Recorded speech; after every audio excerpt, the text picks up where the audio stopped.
Hello and welcome back to another video on an update for Kirkby Bank. This O-gauge railway that I've been busy building for, well, it seems ages now. Building it is the optimum word. Just for those who are new to the channel, a quick recap was that I built the workshop, which is over that way, in 2019.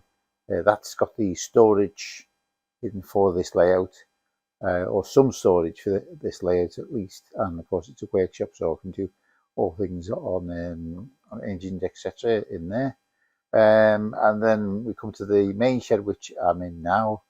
I completed earlier this year, and it took me nearly, well, over a year to get to where I am now. And the stage that we're actually up to now is, well, this is phase one that I'm in now. So phase one is actually the building of the storage area, which is underneath the main layout. All the track for that is down now. The points are in, and I'm busy just putting servos on the actual points, and hopefully we can then get to a stage where we can actually run trains in and out from the storage on the main layout, which is underneath. It's about 250 mil lower than the main layout, and then we'll be able to send trains from there in and out, so that gives us plenty of storage for stock anyway. And then you'll have the facility to run up incline on both sides of the shed onto the main layout. So that's how you'll take trains on and off the main layout. So that's where we're up to now. So let's get on with the video, and I'll see you later on. Right, you join me in the workshop now. I thought I'd show you how I actually set up the servos to work with all the points. So first of all, you have to have the carriage to put your servo in, something like that, or you can have something like that. Well, that's a Mega Point one, but other suppliers are available. So first of all, you need a wire which goes through there, and that will go into the point and move the actual point there. So, and you also need a pair of Z-bend pliers, which puts a Z-bend likes of that, something like that, in the wire. Then you need a servo. Only in order to put the servo in aluminium channel like that, you have to cut one of the legs off there, because normally with a servo, you've got the two little legs, little arms sitting either side there, you see. So you cut one of them off. You then feed that through. Usually go for somewhere in the middle because of the right sort of leverage. You drill the hole in the appropriate place, feed that through, and then you just push this into the channel, and the channel just binds on the servo. And then you line up the arm with the little micro switch there, which will move in accordance to when the servo moves like that. And then if you use a micro switch, you have one's a common, which is the green, and frogs are green, so it goes to the frog, and then you will wait out which way round it needs to be. So that's the negative and positive. So that's how that's actually done. But if you wanted to put a servo into one of these, that's very similar. The higher part of the servo goes in there, thread that through, like so, that way around there. Just feed that through there. It is quite tight, so you might actually have to trim this a bit, but no, it does go eventually. in there, and then just get some little screws.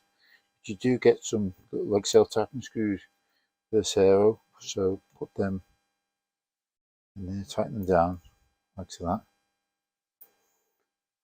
There, and then another one there, just tighten that down on the other side, and then you just need to put the arm in.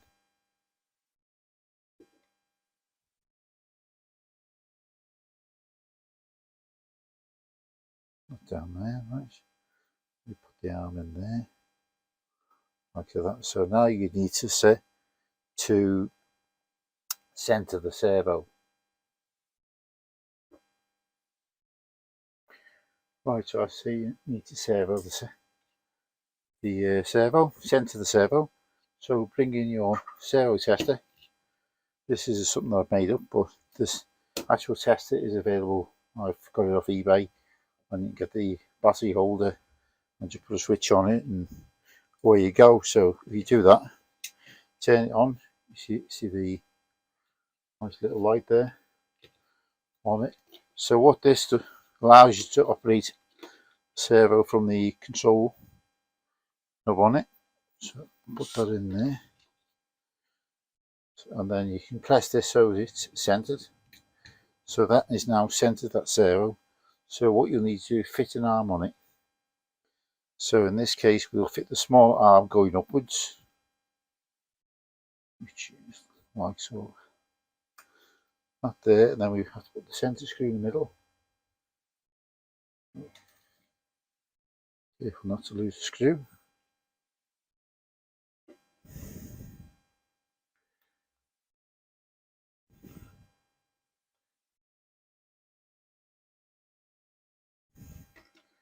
And that's basically that. Now you get a piece of wire, which is one I prepared earlier. Not quite, but piece of wire. Chop it to approximately the right sort of length. Z-bend pliers, and I'll put your Z-bend in it. And actually, I've done that slightly wrong. Put that in there, and that would go down through the hole. That would stick through your board there and go into the actual track. Tell you what, I'll do that correctly then. Just take this off. Take the arm off. There. Arm off. Thread this on first. Down through the appropriate hole, which is the middle one. Because your servo is centered, that's vertical. So now you can disconnect that for a second. Move the arm out the way. Get your screw in.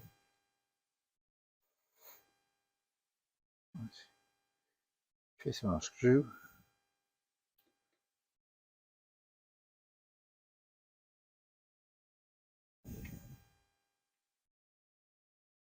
Reconnect this, and that will go back to center then. Orange to the white. So now if you press that onto auto, you'll see that move.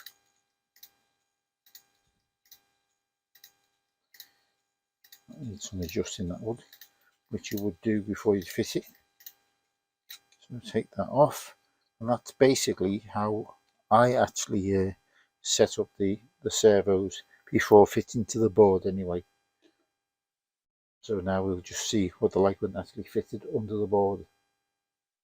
Right, here's our carriage that we prepared earlier in the workshop. So I've got fitting this now. So underneath the double slip, and find your way there. First shot after that. So what I do now is, because you need to get underneath, is if you get a pair of these, they're like forceps, and they just lock. So that just holds the pin, and then under the board and screw them up. So we do that now. Right, so there's the one that I've already fitted, and there's the one that we've just put in position there. We'll need to screw that up, or I can't do that holding the camera at the same time. So you get the idea, just put 2 screws in there, and that'll be in the right position there anyway. So I have now connected the point up, and just so as you can see it, I've just stuck a little bit of yellow tubing on the wire anyway. So I'll switch me, got my tester connected up there, I'll switch that on. So now what you will hear is I've got the continuity tester, which is this, something I made up from an old telephone switchboard to sound as an old telephone switchboard. So when we get continuity, it comes on. So everything here is wired black to the back. So that means that the micro switch should be wired. So once it's switched that way, it should be black. So I've got my wires connected up with that's on the black, and the other side's on the frog. So when the micro switch changes, we should get a sound anyway. So if I move the pointer over now, so that means it's wired correctly. So we'll change it back in. So that's the beauty of the servo tester, because you set everything up before you actually connect it into the main controller anyway. So that's this pointer is now set up. All I need to do is wire all these wires in correctly, and then put the servo leads all the way round over to the other side, which is where I'm going to put the servo controller anyway. Right, so all these servo wires are moved around. So this is our servo controller, which is to my mega points, and all the wires are all underneath here to be connected up. But that's something that I'll do in the next couple of minutes anyway. Right, so all the servos are now connected up to the servo driver there. There's 10 in total, not just all the wire in there. That's all just temporary. Eventually it will all go into a panel. Now this is networked up to the button board, which is all the way down here.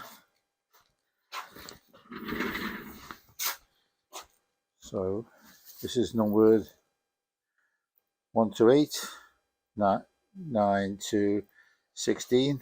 In this case, we're only using the 10 buttons. But if you press, if we press button number 3 there, and you'll see the servo move, or 4. 3 again.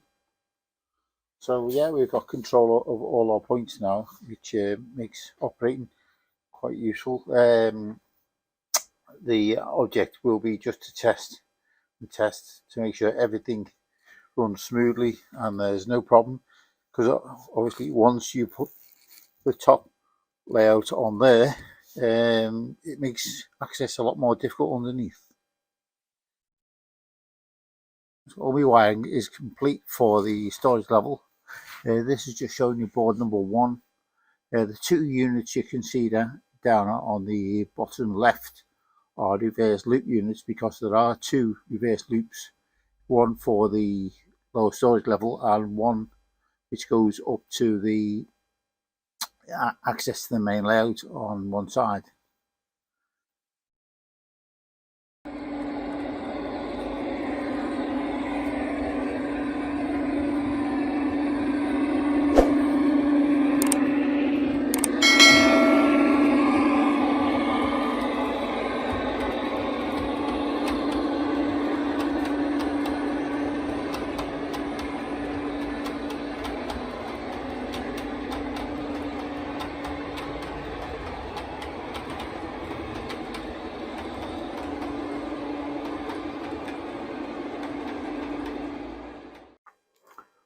Right, so hopefully that explains a bit of actually where we're up to, and thank you for watching this far.